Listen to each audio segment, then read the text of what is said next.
Doctor Biju സംവിധായകനോടൊപ്പം telephone ആയിരുന്നു. Doctor Biju, ഇത് പക്ഷേ ഗവൺമെന്റ് പൂർണ്ണതോതിൽ തള്ളിക്കളയുകയാണ്. അദ്ദേഹം ആദരണീയനാണ് എന്നൊക്കെ പറയുമ്പോഴും അദ്ദേഹം പറഞ്ഞ ഒരു വാക്കും എടുക്കാനില്ലാത്തതാണ് എന്നാണ് സർക്കാരിന്റെ നിലപാടെന്ന് മാത്രമല്ല കണിശവും നിശ്ചിതവുമായി അദ്ദേഹത്തെ വിമർശിക്കുന്നുണ്ട്. അത് ഒരു ശുഭകരമായ സംഗതിയല്ലേ?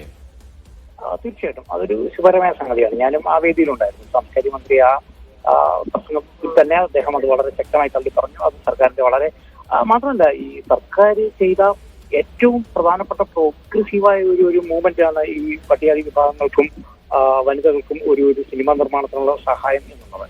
അപ്പോൾ അടൂർ ഗോപാലകൃഷ്ണന്റെ ഒരു പ്രസ്താവനയിൽ എനിക്ക് മനസ്സിലാവാത്തൊരു കാര്യം, ഇത് ഈ സിനിമാ നിർമ്മാണത്തിന് സർക്കാർ സഹായിക്കുക എന്നുള്ളത് ഇപ്പോ NFDC ചെയ്യുന്നുണ്ട്. NFDC കഴിഞ്ഞ 19 വർഷങ്ങളായിട്ട് സിനിമാ നിർമ്മാണത്തിന് സാമ്പത്തിക സഹായം കൊടുക്കുന്നുണ്ട്. അത് പബ്ലിക് ഫണ്ട് തന്നെയാണല്ലോ. ആ NFDCയുടെ തലപ്പത്തൊക്കെയും അതിന്റെ ഉപദേശ സമിതികളിലും കേന്ദ്ര സർക്കാരിന്റെ ഉപദേശ സമിതികളിലും ഒക്കെ അംഗമായിരുന്നു അടൂർ ഗോപാലകൃഷ്ണൻ.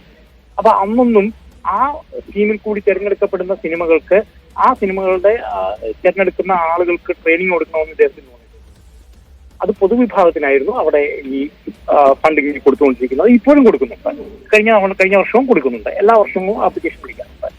10-20 സിനിമകൾ അവര് നിർമ്മാണത്തിന് സഹായം കൊടുക്കാറുണ്ട്. അപ്പൊ NFDC സഹായം ചെയ്യുമ്പോൾ ആ സഹായത്തിന് അർഹരാകുന്ന ആളുകൾക്ക് ട്രെയിനിങ് കൊടുക്കണമെന്ന് കഴിഞ്ഞ 40-45 വർഷമായിട്ട് ശ്രീ അടൂർ ഗോപാലകൃഷ്ണൻ തോന്നായിരിക്കുകയും കഴിഞ്ഞ 6 വർഷമായി മാത്രം 4-5 വർഷമായി മാത്രം കേരള ഗവൺമെന്റ് ഏർപ്പെടുത്തിയ ഈ ഒരു സിസ്റ്റത്തിൽ മാത്രം ട്രെയിനിങ് വേണമെന്ന് അദ്ദേഹത്തിന് തോന്നുകയും ചെയ്യുന്നതിന്റെ കാരണം അതാണ്. അതൊരു പ്രത്യേകതരം കണ്ണാടി തന്നെയാണ്. കാരണം ഇവിടെ അത് പട്ടികവർഗ വിഭാഗങ്ങൾക്കും വനിതകൾക്കുമാണ്. കേന്ദ്രത്തിൽ അത് പൊതുവായ വിഭാഗത്തിനാണ്. അത് അവിടെ ആവശ്യമില്ല ഇവിടെ ആവശ്യമുണ്ട് എന്നുള്ള ഒരു നറേറ്റീവ് തന്നെ വളരെ വിചിത്രമായ ഒന്നാണ്. ഇനി രണ്ടാമതൊരു കാര്യം, അദ്ദേഹം റദ്ദ് ചെയ്യുന്നത് ഈ പട്ടികവർഗ വിഭാഗത്തിലും വനിതാ വിഭാഗത്തിലും ഇതുവരെ നിർമ്മിക്കപ്പെട്ട സിനിമകളുടെ സംവിധായകരെ കൂടിയാണ്. കാരണം അവർ നിർമ്മിച്ച സിനിമകൾ മോശമാണെങ്കിൽ ഇത് നമുക്കൊരു റീതിങ് ഉണ്ടെന്ന് പറയാം.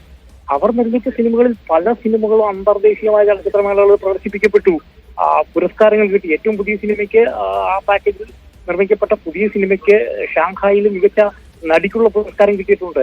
പല സിനിമകളും തിയേറ്ററുകളിലും ഒക്കെ ശ്രദ്ധേയമായ സിനിമകളാണ്, ക്രിട്ടിക്കലി അക്ലൈംഡ് ആയിട്ടുള്ള സിനിമകളാണ്. അപ്പൊ അത്തരത്തിലുള്ള അംഗീകാരമുള്ള സിനിമകൾ ചെയ്തുകൊണ്ടിരിക്കുമ്പോൾ ആ ചെയ്ത സംവിധായകരെ കൂടി റദ്ദ് ചെയ്യേണ്ടേ ഇദ്ദേഹം?